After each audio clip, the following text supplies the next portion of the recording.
Partiamo da Viale Pola, una zona bene di Roma, Corso Trieste da questa parte, la Nomentana dall'altra parte, proprio perché qui viene rinvenuta la 127 bianca con all'interno Rosaria Lopez e Donatella Colasanti. Una delle due morta, l'altra sopravvissuta. Donatella Colasanti sopravvissuta perché si è finta morta, ha avuto la lucidità nel momento più critico, mentre la colpivano con una spranga di ferro sulla testa, di dire: adesso mi fingo morta nella speranza che mi lasciino stare, e così è stato. Entrambe erano state caricate in macchina a San Felice Circeo, nella villa di Andrea Ghira, e poi portate a Roma con una freddezza unica.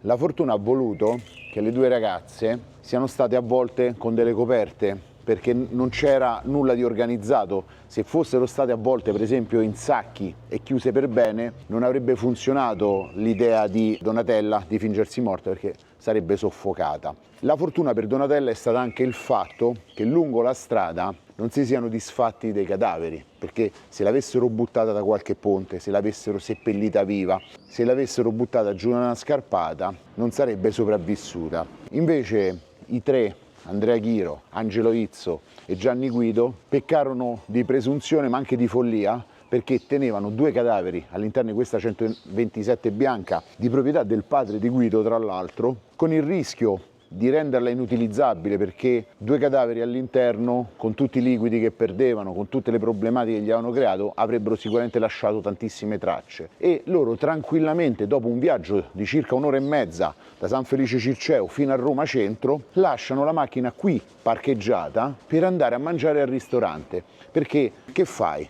Dopo un duplice omicidio, violenza e tutto quanto, che fai? Non ci vai al ristorante a mangiare? Cioè, questo fa capire la caratura non criminale, ma psichiatrica di tre persone che fanno una cosa del genere.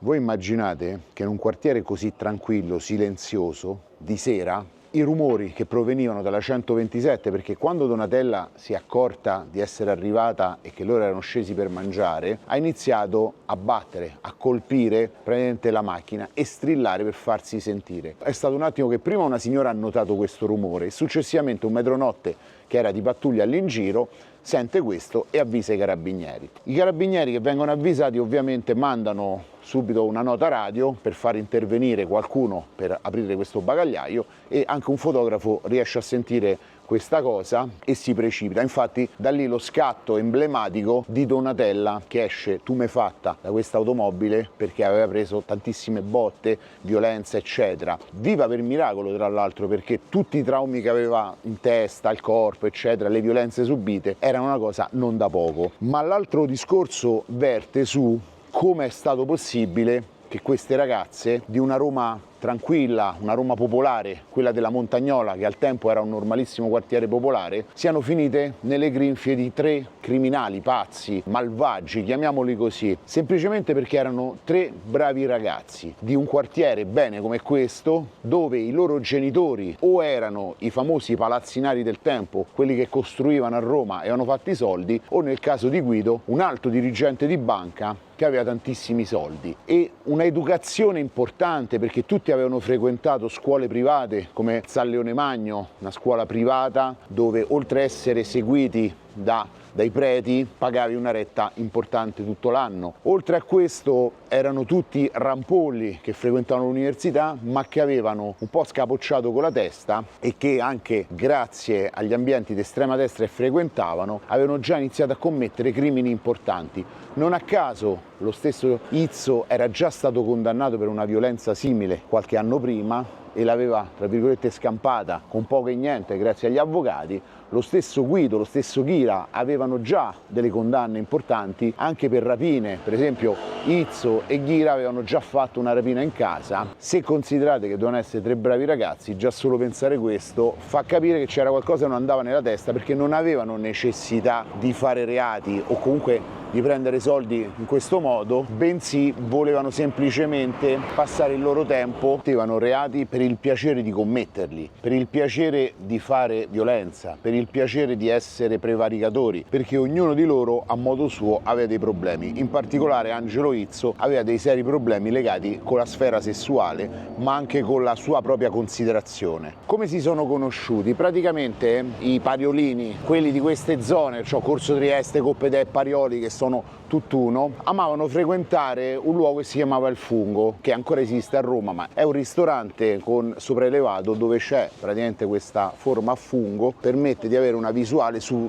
quartiere dell'Eur. Vicino al quartiere dell'Eur c'era la Montagnola e le ragazze che volevano fare una serata, una giornata, un pomeriggio particolare andavano in questo luogo dove potevano trovare questi rampolli della Roma Bene. Le due ragazze, Rosaria Lopez e Donatella Colasanti, erano due ragazze del popolo, di un quartiere popolare come era la Montagnola. Nel loro caso avere a che fare con ragazzi della Roma Bene, Pariolini eccetera era quasi un vanto, gli permetteva di entrare in ambienti e situazioni, comprese le famose feste alla quale poi hanno aderito per finire intrappolate, che erano molto ambite. Le due ragazze sono state invitate fondamentalmente a una festa, dopo aver conosciuto questi bravi ragazzi, in particolare Izzo, che si sono presentati educati, ben vestiti, distinti, con i tratti tipici del ragazzo ricco romano e che non avrebbero mai fatto pensare a qualcosa di malvagio come a questo punto, ma nessuno avrebbe pensato a qualcosa del genere, tranne coloro che li conoscevano più profondamente, perché negli ultimi anni, come dicevo, dopo l'adesione a gruppi di estrema destra, dopo la volontà di fare rapine o di fare violenze, che era la normalità, in particolare Izzo, che soffriva di questa patologia legata alla sfera sessuale perché ha avuto una malformazione del pene che non si era sviluppato correttamente e per il quale soffriva tantissimo, vengono praticamente circuite, vanno all'appuntamento con questi ragazzi, si presenta uno con la macchina e le porta in una prima villa a Lavinio, perché a loro gli era stata prospettata una festa esclusiva della Roma Bene nella villa di un loro amico. Da una location di Lavinio poi si spostarono a San Felice Circeo, che è in provincia di Latina, è sulla costa, sul mare. Ghira aveva questa villa esclusiva, bella, di sua proprietà. Quando loro arrivarono in questa villa, lì ci fu l'inferno, è stato lì dove è successo tutto. Le ragazze si trovano già davanti a una situazione problematica. Perché questo? Perché i modi iniziano a cambiare, da bravi ragazzi eleganti, disponibili, giustamente erano educati, anche in un certo modo si erano presentati, iniziano subito a cambiare e diventare aggressivi. All'arrivo di Andrea Ghira, che però si presenta come Jacques Berenguer, che era semplicemente uno dei tre della banda dei Marsigliesi. Negli anni 70, perché stiamo parlando del 75, era la banda che spadroneggiava a Roma. Quando non c'era una criminalità organizzata, i Marsigliesi avevano portato una sorta di sistema criminale che poi successivamente aveva ispirato anche la banda della Magliana. E lui, fingendosi questo criminale con tanto di pistola, perché lui era anche armato, e ripeto, parliamo di persone di buona famiglia. Il padre Andrea Ghira è un costruttore rinomato, aveva la villa al Circeo, aveva una casa, anzi una villa, qui nel quartiere Trieste e frequentava questo liceo, il liceo ginnasio statale Giulio Cesare. È un liceo a Roma famosissimo, dove sono passate tantissime persone della Roma Bene. La particolarità è che Andrea Ghira qui aveva ricevuto tantissimi provvedimenti per la sua indole violenta, per il fatto che picchiava amici, nemici, persone casuali e aveva dimostrato di che pasta era fatto. Una volta dentro questa villa i tre ragazzi si lasciano andare alle richieste più assurde, perché avevano tra le mani delle ragazze di un quartiere periferico che potevano essere usate come oggetti e buttate. Non a caso, dopo le varie violenze, dopo tutta una serie di cose atroci, le volevano semplicemente uccidere, liberarsi di due donne. Voi immaginate il grado di follia che c'era dietro. Ci siamo divertiti, le abbiamo picchiate, le abbiamo seviziate, abbiamo fatto di tutto, adesso liberiamocene. Da persone anche impreparate da questo punto di vista hanno provato a ucciderle in tutti i modi e alla fine la povera Rosaria Lopez è stata affogata nella vasca da bagno. Quando se n'è accorta Donatella ha capito che stessa sorte sarebbe toccata a lei, perché ha sentito degli urli, ha sentito rumore di acqua e poi non ha sentito più niente. Successivamente è stata presa anche lei, portata al bagno e hanno provato ad affogarla, con la differenza che Donatella è riuscita a resistere, si è divincolata e non era stato possibile affogarla. A quel punto, presi da un raptus di follia, gli hanno legato una cinta intorno al collo e hanno provato a strangolarla. Anche lì non è andato a buon fine. Per concludere, presi da un po' lo sconforto, ma anche da un'estrema violenza, con un tubo di ferro hanno iniziato a colpirla in testa. Va da sé che colpire una donna in testa un tubo di ferro è già abbastanza violenta come cosa, e loro hanno insistito perché la vedevano ancora dimenarsi. Lei a un certo punto, quando ha sentito loro che dicevano ma è possibile che questa resiste, ha detto sapete c'è, mi fingo morta. È l'unico modo per sopravvivere, e il fingersi morta ha fatto sì che loro l'hanno presa, l'hanno caricata a peso morto all'interno dell'automobile, avvolta in una coperta insieme purtroppo alla sua amica. Perciò voi immaginate fare un viaggio all'interno di un portabagagli con la vostra amica morta addosso, tutte e due avvolte all'interno di queste coperte, col sangue, con tutto quanto potesse essere traumatico. Poi considerate, la 127 era una macchina piccola, non aveva degli scomparti particolari, perciò tutto quello che veniva detto all'interno dell'automobile si sentiva benissimo. E ricorda Donatella Colasanti di aver sentito loro proprio parlare di oh mi raccomando zitti che c'è due morte in macchina, oh mi raccomando un po' di rispetto che abbiamo due morte. Cioè per loro era quasi un gioco, per quello sono andati a mangiare al ristorante, perché non gli pesava aver fatto un omicidio, non gli pesava una cosa violenta di questo tipo. La fortuna, come dicevo, è stata quella di non essersi sbarazzate subito dei corpi, perché se così fosse stato Donatella non sarebbe sopravvissuta e non avrebbe potuto testimoniare nulla e l'avrebbero scampata. Voi immaginate in quegli anni quanto possa aver scosso un evento del genere l'opinione pubblica.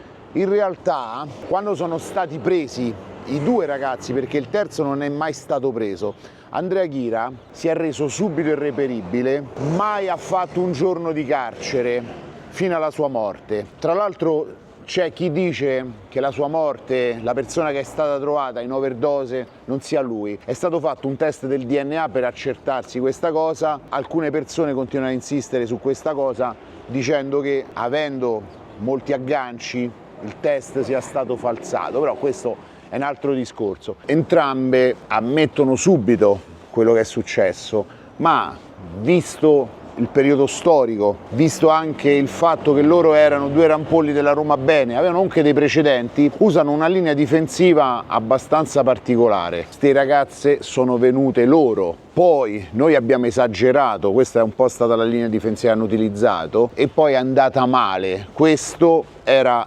l'idea che si aveva, e considerate che in quel periodo la violenza ancora era vista come un atto contro il pudore e non contro la persona. Poi lì c'era anche un omicidio e un tentato omicidio, perciò stiamo parlando di reati gravi, reati importanti. Questo ha portato a far sì che l'opinione pubblica in parte si spaccasse, perché avendo un peso così importante dal punto di vista sociale si giocava sul fatto del ma quelle ragazze erano poco di buono, e questo fu uno spunto anche per un movimento femminista che invece cercò di contrastare questo punto di vista, questo modo di operare, proprio perché in quegli anni era la normalità questo. Adesso, al di là della storia, no, che può essere dettagliata o meno, io volevo solo fare alcune considerazioni poi su tutto il caso. Se oggi ci pensiamo, qual è la situazione? Andrea Ghira risulta morto, come vi ho detto, c'è qualcuno che dice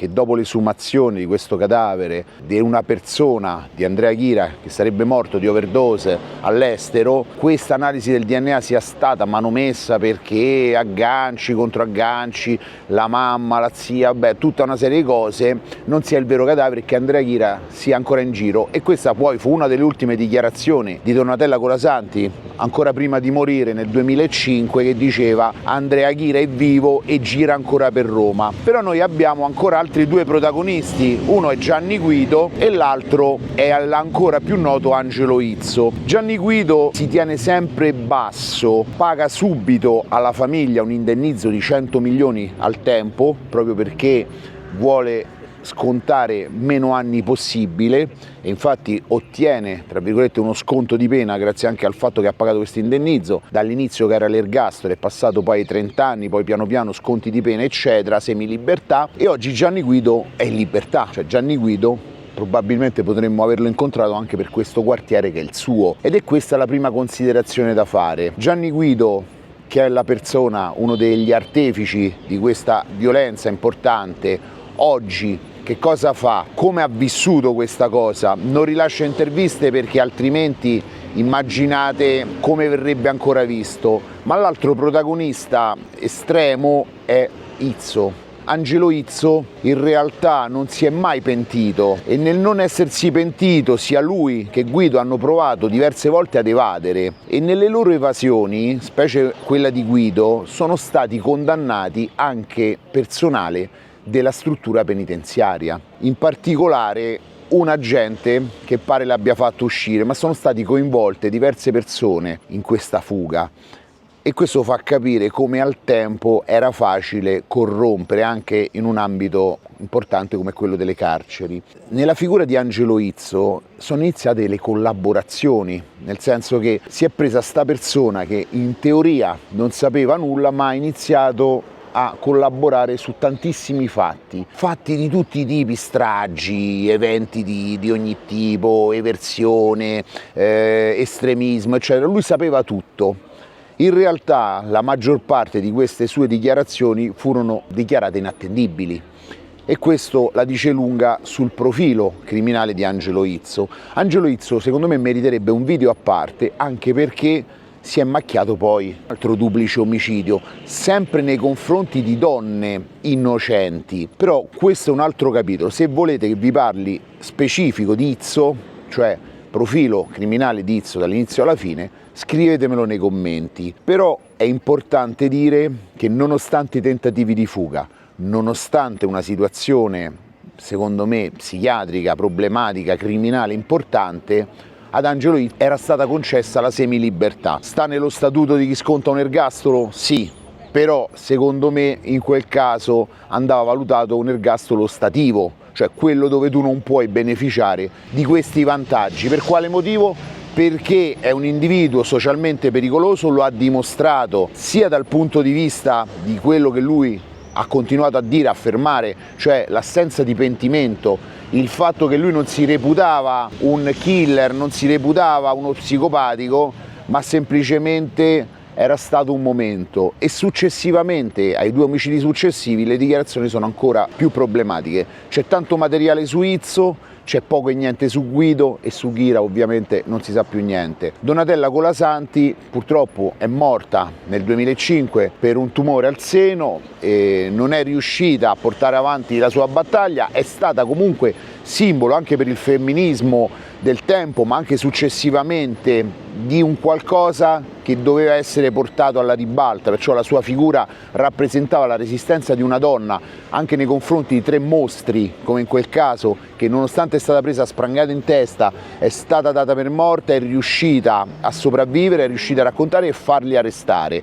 Tutto questo è una storia raccapricciante che risale ormai a quasi 49 anni fa, che però è attualissima ancora oggi e che secondo me va sempre ricordata, va sempre raccontata, proprio perché è una di quelle cose che, se dimenticata, vanifica poi tutto quello che è stato fatto, perché purtroppo sempre ci sono stati e sempre ci saranno personaggi del genere, insospettabili, che si presentano bene e che magari invitano il soggetto più debole a una festa o a un altro luogo. Un caso analogo secondo me è l'omicidio Varani, che è al contrario, non c'è una donna coinvolta ma c'è un ragazzo coinvolto che in una presunta festa finisce morto. Bisogna sempre capire quello che effettivamente è una esplosione di violenza, e in questi casi legata anche a una problematica di sessualità, come è successo poi in entrambi i casi, e in un eccesso anche di utilizzo di sostanze, alcol, droghe, che spesso sono anche un amplificatore dei problemi delle persone. Fatemi sapere se volete il video specifico su Angelo Izzo, se volete un video anche sull'omicidio Varani,